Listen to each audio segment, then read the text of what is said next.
Hello guys! What's up din lahat? Sa mga baguhan dyan at saka mga ex-abroad, may ipapakita lang po ako sa inyo. Kaya po ng iba ay nagsasabing bakit nawala ang mga gamit sa bag ko. So ngayon po ay tricks ko. May bag ako dito na traveling bag na maliit. Para hindi po kayo, para maging aware po kayo gagawin sa mga magnanakaw o sa mga scammer siya. Kahit saan po bansa kayo nanggagaling or palabas man o pabalik kayo ng Pilipinas. So, ang gagawin ko po, may mapapakita lang ako sa inyo na bag ko.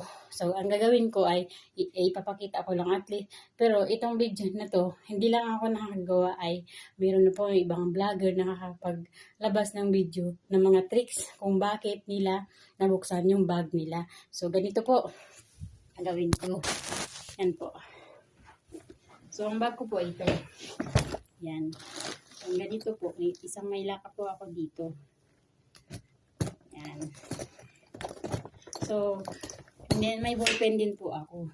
So, ang kandado, with may susi po ako. So, ito po ang bag ko. So, bukas yan siya. May laman. Tricks lang po. So, ito po yung mula. Alam nyo na po yan. Mga susi niya.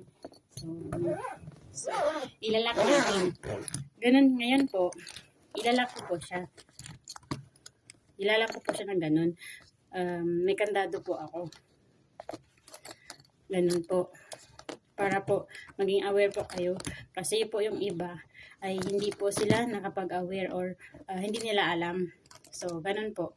Maliit or malaki man yung kandado natin. Pero ang mga scammer magnanakaw, ay alam nila yan. So, mayroon po tayong ditong ballpen. Yan.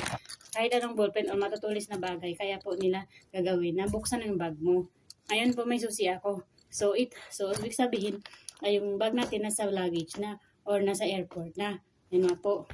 So, wala na sa atin yung bag natin. So, nagkumpiyansa tayo na lock yung bag natin. So, hindi natin alam na nabubuksan na pala yung bag natin. So, yung iba, ay mga nababayaran na videos, nakukuha nila ng mga pagkain o gamit cellphone o ibang gadgets pa o mga gold. Yan po. So, ang gagawin ko ngayon ay tuturuan ko yun ng tricks. Paano po nila nabuksan yung bag nyo.